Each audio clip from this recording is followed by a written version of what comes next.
అందరికీ నమస్కారం. పునరపి జననం పునరపి మరణం కార్యక్రమానికి సాదర స్వాగతం. పుట్టుక నీది, చావు నీది, కానీ ఈ రెండిటి మధ్య నడిచే జీవితం మాత్రం కేవలం నీ కర్మలది మాత్రమే. అసలు మనిషి చనిపోయాక ఏమవుతాడు? ఆత్మ ప్రయాణం ఎటు సాగుతుంది? ఈ ప్రశ్నలు ఈనాటివి కావు. యుగయుగాలుగా మానవ మేధస్సును తొలిచేస్తున్న అంతుచిక్కని రహస్యాలివి. మన పురాణాలు, ఇతిహాసాలు పునర్జన్మ అనే సత్యాన్ని ఎప్పుడో చాటి చెప్పాయి. ముఖ్యంగా శ్రీమద్ భాగవత పురాణంలో ప్రస్తావించిన భరతుడి వృత్తాంతం పునర్జన్మల రహస్యానికి ఒక అద్దం పడుతుంది. భరతుడు 3 జన్మల పాటు సాగించిన ప్రయాణం కేవలం ఒక కథ కాదు. అది కర్మ, అనుబంధం మరియు మోక్షం గురించి మనకు నేర్పే ఒక గొప్ప పాఠం. ఆయన మొదటి జన్మను గురించి మనం మాట్లాడుకుంటే ఆయన ఒక సామాన్యుడు కాదు, సాక్షాత్తు భరత మహారాజు, అఖండ భారతావనిని ఏలిన గొప్ప చక్రవర్తి కూడా. ఎంతటి మహోన్నతమైన చక్రవర్తి అంటే ఆయన పేరు మీదనే మన దేశానికి భారతదేశం అనే పేరు కూడా వచ్చిందని పురాణాలు చెబుతున్నాయి. రాజ్య భోగాలను అనుభవించిన ఆ చక్రవర్తి ఆధ్యాత్మిక పదంలోకి ఎలా మళ్లారు? ఒక రాజర్షిగా మారిన ఆయనకు మళ్ళీ జన్మలెందుకు ఎత్తాల్సి వచ్చింది? భరత మహారాజు జీవితం ద్వారా పునర్జన్మల వెనుక ఉన్న ఆ గూఢార్థాలను ఇప్పుడు మనం విశ్లేషించుకుందాం. ఒకప్పుడు భరతుడు అనే మహాచక్రవర్తి ఉండేవాడు. అతడు సాధారణ రాజు కాదు, ధర్మాన్ని కాపాడిన రాజర్షి. అతని పరిపాలనలో ప్రజలు సుఖ సంతోషాలతో జీవించారు. అంతటి మహానుభావుడి పేరు మీదే మన దేశానికి భారతదేశం అని పేరు వచ్చిందని పురాణాలు చెబుతున్నాయి. కాని జీవితంలోని ఒక దశలో భరతుడు ఒక గొప్ప నిర్ణయం తీసుకున్నాడు. రాజ్యభోగాలను, వైభవాన్ని అన్నింటినీ వదిలి అడవులకు వెళ్లి తపస్సు చేయాలని సంకల్పించాడు. అడవిలో ఒక నది తీరంలో ఆశ్రమం నిర్మించి ధ్యానం చేస్తూ ఆత్మజ్ఞానం కోసం తపస్సు ప్రారంభించాడు. అంతా సవ్యంగా సాగుతున్న సమయంలో ఒకరోజు అతని జీవితాన్ని మార్చిన ఒక సంఘటన జరిగింది. ఒక చిన్న జింకపిల్ల తన తల్లిని కోల్పోయి ఒంటరిగా వణుకుతూ కనిపించింది. దానిని చూసి భరతుడి హృదయం కరిగిపోయింది. మొదట దయతో దాన్ని కాపాడాడు. కాని ఆ దయ క్రమంగా మమకారంగా మారింది. ఆ జింకపిల్లను తన బిడ్డలా చూసుకుంటూ దాని గురించే ఆలోచిస్తూ తన ధ్యానం, తపస్సును మర్చిపోయాడు. కాలం గడిచింది. భరత మహారాజు మరణ సమయం దగ్గరపడింది. ఆఖరి క్షణంలో అతని మనసు ఆ జింకపిల్లపైనే ఉండిపోయింది. నా జింక ఎలా ఉంటుంది అనే ఆలోచనతోనే అతను ప్రాణాలు విడిచాడు. ఇక్కడే ప్రకృతి తన న్యాయాన్ని చూపించింది. మనిషి చివరి క్షణంలో ఏం ఆలోచిస్తాడో అదే అతని తదుపరి జన్మను నిర్ణయిస్తుంది. తరువాతి జన్మలో భరతుడు ఒక జింకగా పుట్టాడు. కాని ఇది సాధారణ జింక కాదు. అతనికి గత జన్మ జ్ఞాపకాలు అన్నీ గుర్తుండేవి. తాను చేసిన తప్పు, మమకారం వల్ల జరిగిన పతనం అన్నీ అతనికి స్పష్టంగా అర్థమయ్యాయి. అందుకే ఆ జింక ఇతర జింకలతో కలవలేదు. అడవిలో మునుల ఆశ్రమాల దగ్గరే తిరుగుతూ శాంతంగా, విరక్తితో జీవించింది. ఆ జన్మ ముగిసిన తర్వాత భరతుడు 3వ జన్మలో మానవుడిగా పుట్టాడు. ఈసారి అతను జడభరతుడిగా ప్రసిద్ధి పొందాడు. జడభరతుడు బయటకు చూసేవారికి ఏమీ తెలియని వాడిలా కనిపించేవాడు. మాట్లాడాడు, ప్రపంచంతో సంబంధం పెట్టుకోడు.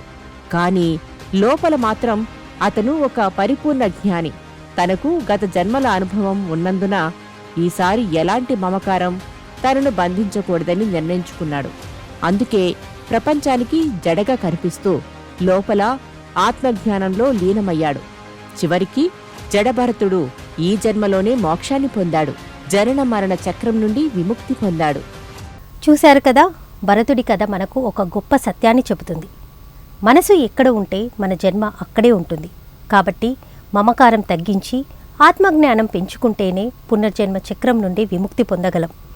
ఇప్పుడు న్యూటన్ గారి ఇంటర్వ్యూలో మరికొంత భాగాన్ని మనం ఇప్పుడు చూద్దాం. మహాత్మా గాంధీ గారి కాలంలో కూడా ఇలా జరిగింది అని చెప్తూ ఉంటారు. అవునవును, ఇలాంటివి చాలా ఉన్నాయన్నమాట. ఇప్పుడు ఒక ఆయన మైసూర్లో, ఆయన గత జన్మలో టిప్పు సుల్తాన్, ఆయన సాఫ్ట్వేర్ ఇంజనీర్. ఇప్పుడు ఓకే, ఆయన ఎప్పుడు మైసూర్ ప్యాలెస్కి వెళ్ళినా కూడా ఆయన ఫీల్ అవుతుంటాడు అనమాట. అది నాదే అనే భావన ఆయనకు కలుగుతుంటుంది. ఎప్పుడు వెళ్తుంటాడు మైసూర్ ప్యాలెస్కి. కానీ గత జన్మలో ఆయన చూసుకున్నప్పుడు, ఎక్స్ప్లోర్ చేసుకున్నప్పుడు టిప్పు సుల్తాన్ ఆయన ఆశ్చర్యపోయాడు. ఆయన ఇప్పుడు మన భారతదేశంలో పుట్టాడు, కానీ టిప్పు సుల్తాన్ ఆయన. సో ఆశ్చర్యపోయాడు. అంటే మనం ఎన్నో జన్మల్లో వివిధ మతాల్లో ఉండి కూడా మనం ఈ జన్మలో ఈ భారతదేశంలో ఇక్కడ పుట్టాము, ఈ సంప్రదాయంలో పుట్టాము, ఈ నమ్మక వ్యవస్థలో పుట్టాము. కాబట్టి ఎప్పుడైతే అది తెలుసుకుంటామో అన్నిటినీ మనం స్వీకరించగలుగుతాం. అందరినీ ఎవరిని జడ్జ్ చేయం, ఓకే, ఎవరి గురించి తీర్పు చెప్పం. ఉన్నది ఒకటే ఆత్మ, అందరిలో ఉన్న ఆత్మ ఒకటే భగవంతుడు. అంటే మన భారతదేశంలో దేవతా శక్తులనే ఉన్నాయి. ఓకే, ఇప్పుడు గణేష్, సుబ్రహ్మణ్య మురుగన్, కార్తికేయ స్వామి, అయ్యప్ప స్వామి, ఇవన్నీ దేవతా శక్తులు. ఓకే, పార్వతీమాత, సీతామాత, మరి రాధాకృష్ణుల గురించి మనం చెప్పుకుంటుంటాం భారతదేశంలో. ఇవన్నీ గొప్ప దేవతా శక్తులు వారు. సో అవన్నీ సత్యాలే. మనం ఈ ఆధ్యాత్మికలో మనం లోతుల్లోకి వెళ్ళే కొద్దీ మనకి ఈ దివ్యమైనటువంటి ఈ దేవతా రూపాలు, వాటి వెనుక ఉండే శాస్త్రం గురించి అర్థమవుతుంది, ఆ శక్తుల గురించి అర్థమవుతుంటాయి. కాకపోతే మనం ఆ సూత్రాన్ని పట్టుకోవాలి. బాహ్యంలో ఉన్న ఆ స్టోరీస్లో కంటే ఆ లోపల ఉండే ఆ యొక్క మౌలికమైనటువంటి చెప్పబడినటువంటి రహస్యమైనటువంటి యోగ రహస్యాన్ని పట్టుకోవాలి, అంతే. ఇప్పుడు మరణం తర్వాత ఏం జరుగుతుందండి అసలు? సో మరణం తర్వాత మనం ఈ శరీరాన్ని మనం త్యజించడం జరుగుతుంది. కొంతమంది భయపడుతూ చనిపోతారు. ఎందుకంటే మరణం అనేది భయం కలుగుతుంది ఖచ్చితంగా. ఎందుకంటే వాళ్ళకి ఏమీ తెలియదు అనుకోండి, చనిపోతున్నారు. ఎంత డబ్బున్నా కూడా, ఎంత పదవులు వాళ్ళు అనుభవించినా కూడా, ఎంత గొప్పవారైనా కూడా, పేరు ప్రఖ్యాతులు ఉండొచ్చు, కానీ ఆ లాస్ట్ మూమెంట్స్లో కలిగే భయం మన అజ్ఞానం ద్వారా. అంటే నేను ఎవరో తెలియదు, మరణాంతర జీవితం గురించి తెలియదు, ఉందో లేదో కూడా తెలియదు. అప్పుడు బాగా గడగడ వణికిపోతుంటారు. ఆ లాస్ట్ బ్రెత్ అనేది చాలా భయంతో చనిపోతుంటారు. అంటే చాలామంది శరీరాన్ని అధో చక్రాల నుంచి వదులుతారు. ఊర్ధ్వ చక్రాలంటే అనాథ చక్రం నుంచి పై చక్రాల ద్వారా వదిలేవాళ్ళు యోగులు. ఓకే, ఇప్పుడు విశుద్ధము నుంచి కూడా కంటే ఆజ్ఞా చక్రము, ఈ సహస్రారాన్ని నుంచి శరీరాన్ని వదులుతారు అన్నమాట యోగులు. ఓకే, అలాంటి యోగులకి ఎక్కడా ఆగరు. వెంటనే శరీరాన్ని వదిలిన తర్వాత ఎన్నో లోకాల గురించి చెప్పడం జరిగింది. భూలోకం, భువర్లోకం, స్వర్లోకం, మహర్లోకం, జనలోకం, తపోలోకం, సత్యలోకం. ఈ లోకాలన్నీ సత్యాలే. ఆ లోకాలన్నీ దాటి సత్యలోక వాసులు సత్యలోకానికి వెళ్ళిపోతారు. హయ్యెస్ట్ ఫ్రీక్వెన్సీ వరల్డ్లో వెళ్తారనమాట. ఓకే, ఇప్పుడు ఈ లైఫ్ ఆఫ్టర్ డెత్లో మనం ఈ మండలంలో ఎక్కువ కాలం ఉండం.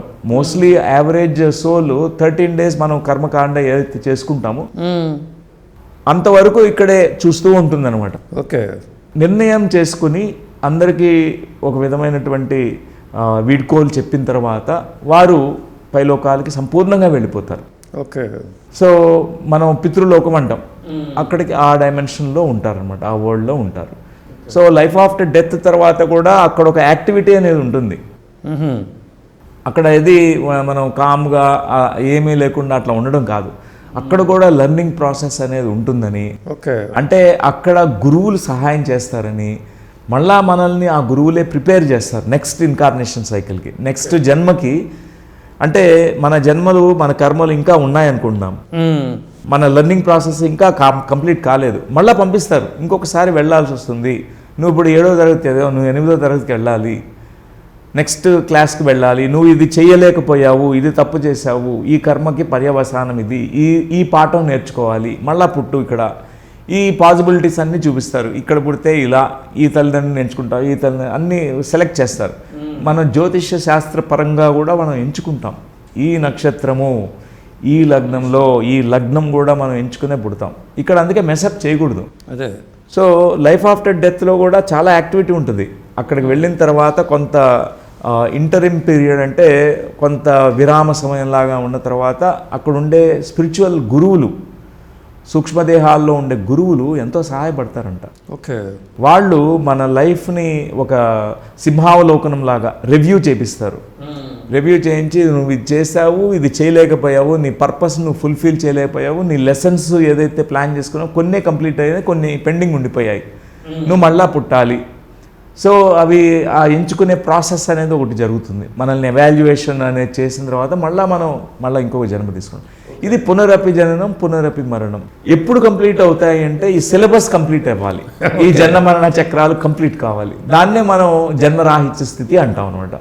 ఎవరైతే ఆత్మజ్ఞానము అనేది సంపూర్ణంగా పొందుతారో వాళ్ళకి మళ్ళా ఇవి ఉండవు అనమాట, జనన చక్రాలు ఉండవు. వాళ్ళు ఒకవేళ ఒక్కొక్కసారి స్పెషల్ టాస్క్ మీద మళ్ళీ కారణ జన్మలు అంటారు. కారణ జన్మలు అంటాం. అంటే వాళ్ళు టీచింగ్ ప్రొఫెషన్ ఎంచుకోవడం, అంటే ఒక యోగులుగా వచ్చి, ఇప్పుడు ఆదిశంకరాచార్యులు వాళ్ళు కారణ జన్ములు, జగద్గురువులు.